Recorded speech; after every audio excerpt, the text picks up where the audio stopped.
کہ اللہ تعالیٰ نے کسی بھی نعمت کو دے کر ہم پہ احسان نہیں جتایا.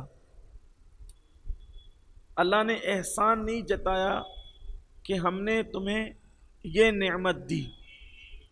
اس کی وجہ کیا ہے؟ اور احسان جتایا تو محبوب کو دے کر. وجہ یہ ہے کہ اگر کسی کو نمک دیا جائے تو نمک دے کر تھوڑی احسان جتاتے ہیں کہ میں نے تمہیں نمک دیا تھا،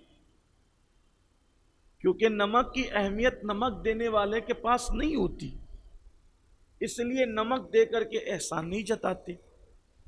اگر کوئی کسی کو چونی دے دے، روپیہ دے دے، تو روپیہ اور چونی دے کر احسان اس لیے نہیں جتاتے کہ اس کی اہمیت نہیں ہے دینے والے کے نزدیک.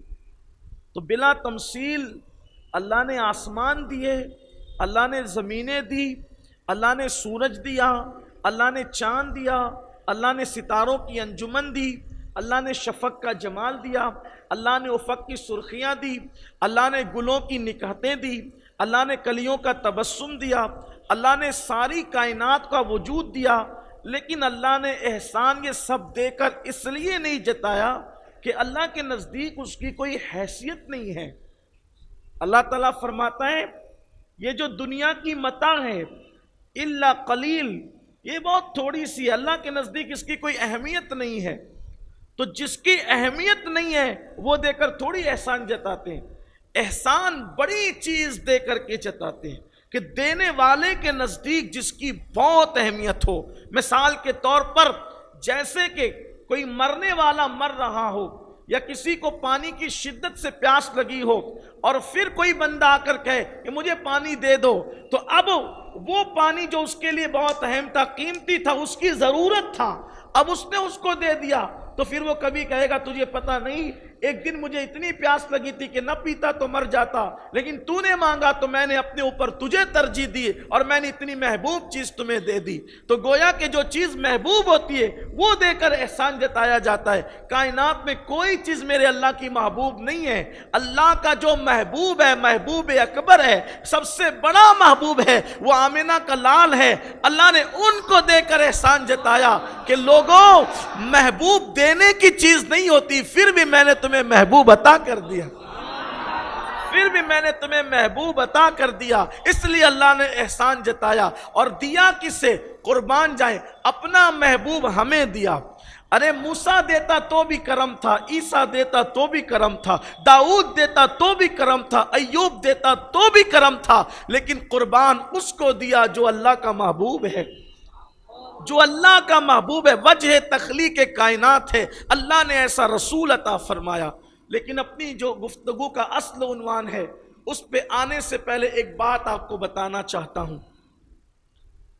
محبوب دیے تو نہیں جاتے نا، محبوب کوئی دینے کی چیز نہیں ہوتی. جو اپنا محبوب کسی کو دے دے وہ غیرت والا نہیں ہوتا، لوگ اس کو بے غیرت کہتے ہیں. محبوب اپنا اٹھا کر کسی کو دے دے تو لوگ، مثال کے طور پہ امام صاحب سے آپ کو بڑا پیار ہے، اگر امام صاحب آپ کے بچے کے متعلق کہیں کہ مجھ سے 4 لاکھ روپے لے لو اور اپنا بچہ مجھے دے دو، بیچ دو، آپ کہیں گے امام صاحب آپ کی عظمت سر آنکھوں پر ہے. لیکن بچے بیچنے کے لیے نہیں ہوتے، اس لیے کہ یہ ہمارے محبوب ہیں. بچے دینے کے لیے نہیں ہوتے، محبوب تھوڑی دیے جاتے ہیں، ہے نا. پیر بھی مانگے تو بھی ہم کہیں کہ نہیں بھائی محبوب نہیں دیے جاتے. لیکن کائنات نے محبوب مانگا اور اللہ نے دے دیا. حالانکہ اللہ سے بڑا غیرت والا کوئی نہیں. کیا فلسفہ ہے، اس پہ تھوڑی سی توجہ چاہتا ہوں. دیکھو اللہ کا وعدہ ہے ادعونی استجب لکم، دھیان دینا، ادعونی استجب لکم، مجھ سے مانگو میں ضرور عطا کروں گا. بہت قیمتی بات آ رہی ہے، دونوں نکات پر آپ کی نظر ہونی چاہیے. مجھ سے مانگو عطا کرو، اور کیا کہا؟ جو مانگو گے وہ دیں گے، جو مانگو گے وہ دیں گے. ایک بات یہاں کہہ دوں پھر بات آگے بڑھ جائے. تو لوگوں نے اللہ سے اس کا محبوب ہی مانگ لیا، محبوب دے، اور اللہ نے دے دیا. میں یہاں آ کر سوچتا ہوں محبوب سے بڑی کوئی چیز نہیں، اس سے محبوب مانگو تو محبوب دے دیتا ہے، مانگنے والا چاہیے۔ لوگوں نے محبوب مانگا، اللہ نے محبوب دے دیا۔ ارے جب وہ محبوب مانگنے پہ محبوب دے دیتا ہے تو روزی کیا چیز ہے؟ اگر بندہ روزی کے معاملے میں گڑ گڑائے تو دے گا نہیں۔ اولاد کیا چیز ہے؟ جب محبوب مانگنے پہ محبوب دے دیتا ہے تو اولاد نہیں دے گا۔ اگر تم اپنے لیے اولاد مانگو گے تو مصیبتیں کو ٹلنا مانگو گے تو نہیں دے گا، بالکل دے گا۔ بھئی جب محبوب دے دیا تو بچتا کیا ہے؟ جنت مانگو گے تو جنت بھی دے گا، جو نعمت مانگو گے دے گا۔ جو محبوب دے سکتا ہے پھر وہ کیا نہیں دے سکتا؟ سب دے سکتا ہے۔ کوئی مانگنے والا چاہیے، کوئی مانگنے والا چاہیے، کوئی گڑ گڑانے والا چاہیے۔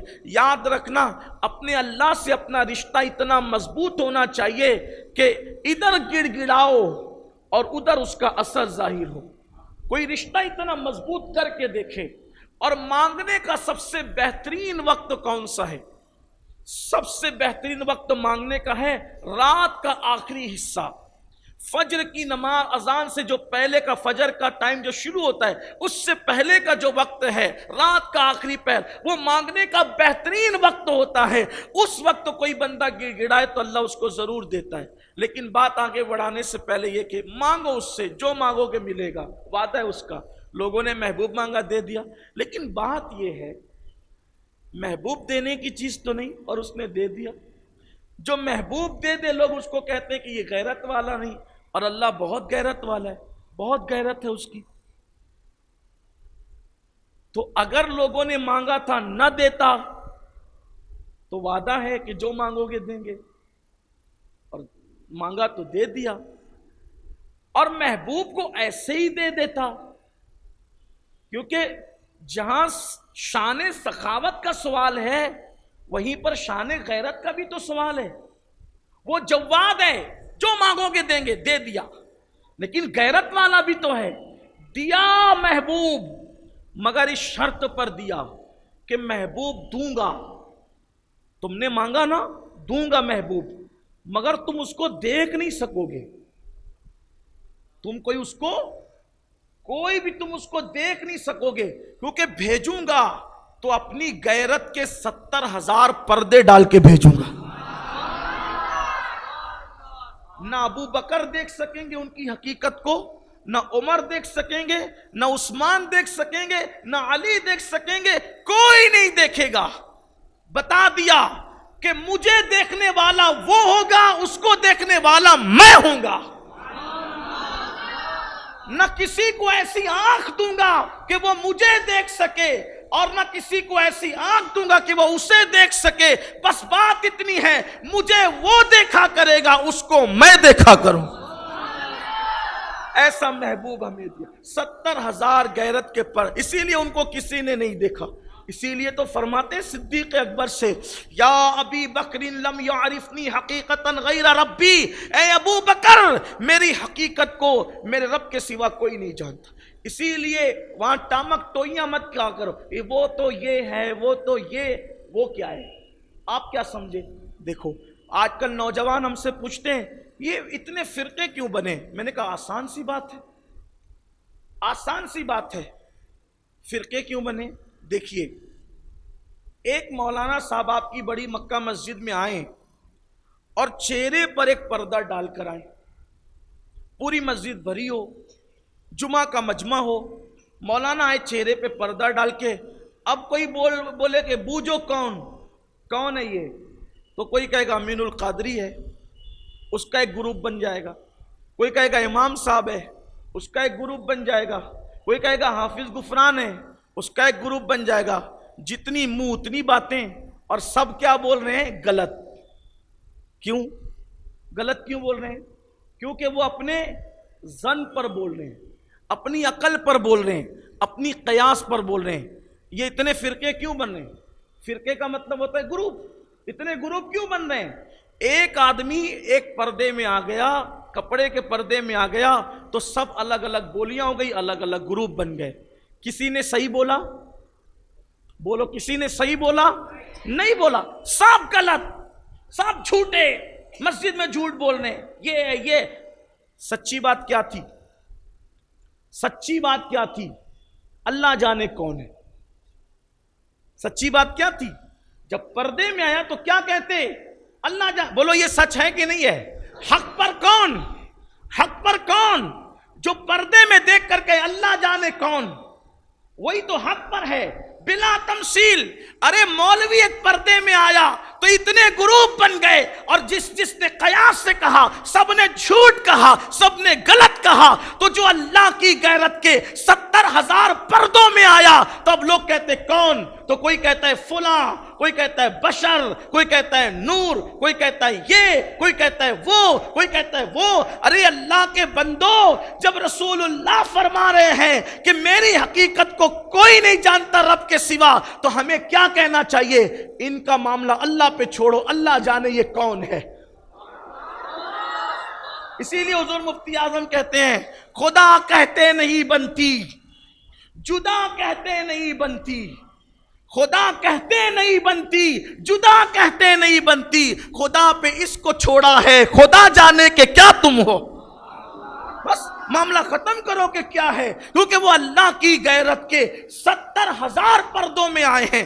ایک کپڑے کے پردے میں مولوی صاحب آئے تو لوگ پہچان نہیں پاتے، جو 70,000 خدا کی غیرت کے پردے میں آئے ان کو کوئی کیسے پہچان سکتا ہے. اسی لیے ہم کہتے ہیں کہ ان کی حقیقت کو ان کے خدا کے سوا کوئی نہیں جانتا، جبریل بھی نہیں جانتے.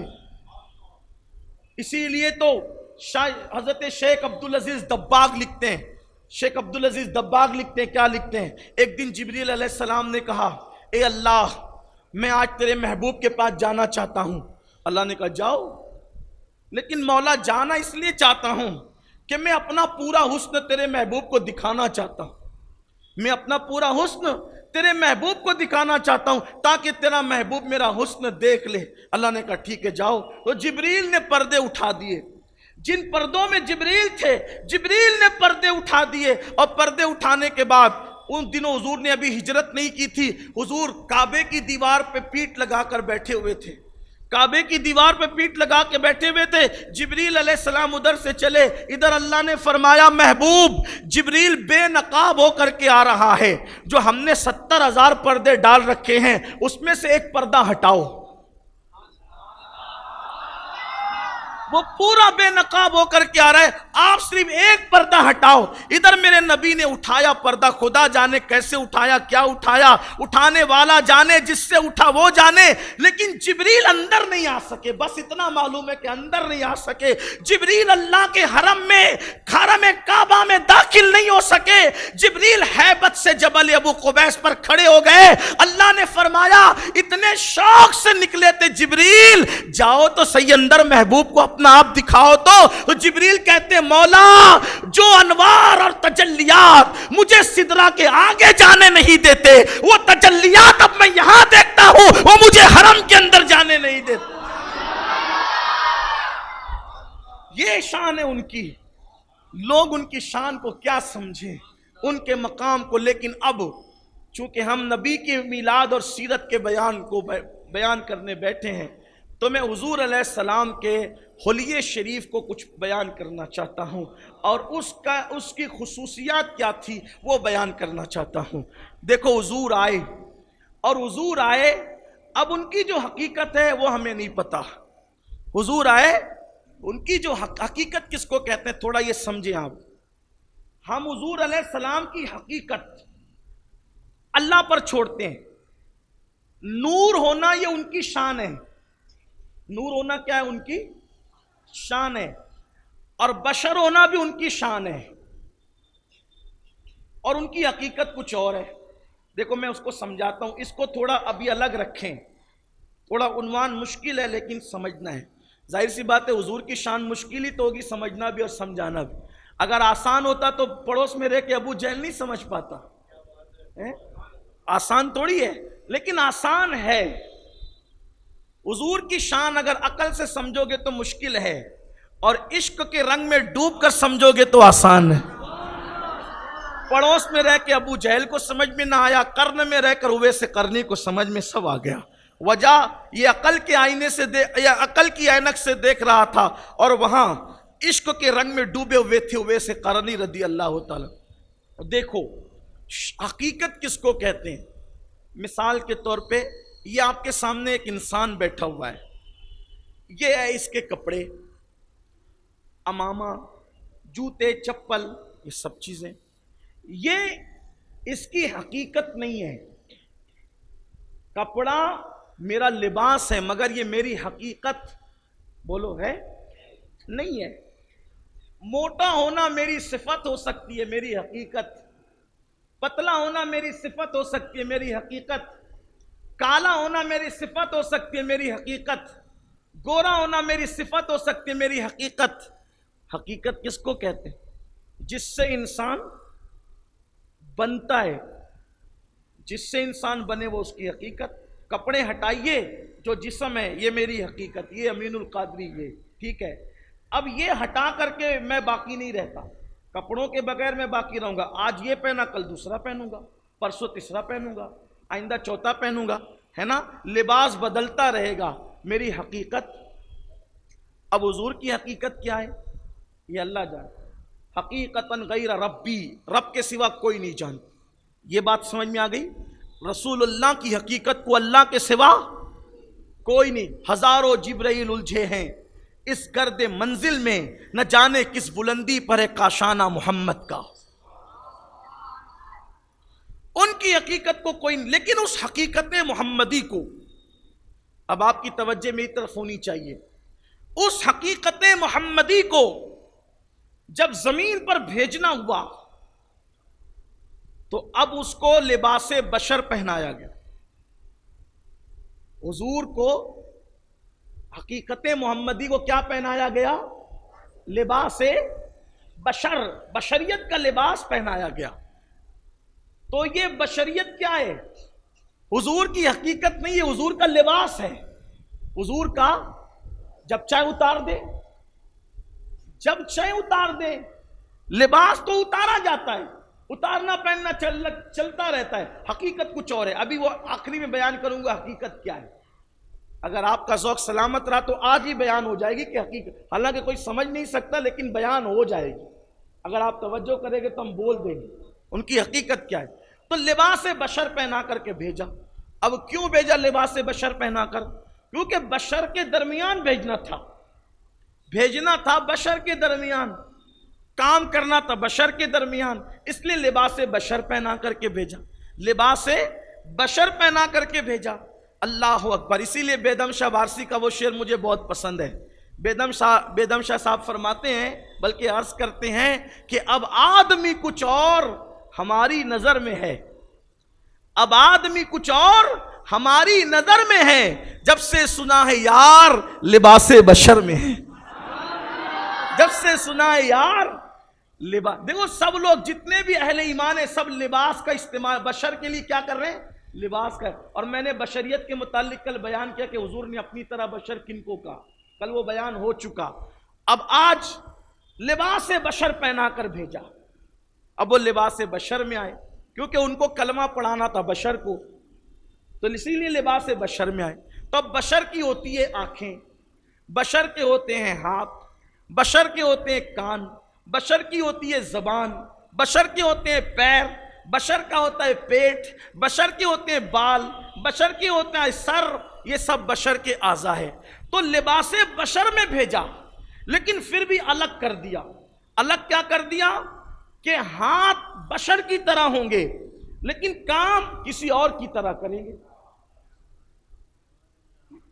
جیسے سمجھو ہاتھ ہے ان کے بشر، انگلیاں ایسے ہی تھی، 5 جیسے لوگوں کی ہوتی ہے، انگلیوں میں 3 پورے بھی تھے، ناخن بھی تھے، ہے نا، ہاتھ۔ لیکن یہ بات بھی آپ کو بتاؤں، ان کے ہاتھ اتنے خوبصورت بنائے تھے، کوئی چیز میں نقص نہیں تھا۔ ہاتھوں کی انگلیاں گول تھی اور ہلکی سی اس کے اوپر مخروطی انداز تھا، اور ناخن بالکل سفید چمکدار۔ اگر ان ناخنوں کو کاٹا جاتا اور رکھا جاتا تو ایسا لگتا کہ جیسے ہلال عید وہاں سے حسن کی خیرات مانگ رہا ہو۔ کسی کو میرے امام نے کہا ہے، دل اپنا بھی شیدائی ہے اس ناخن پاکا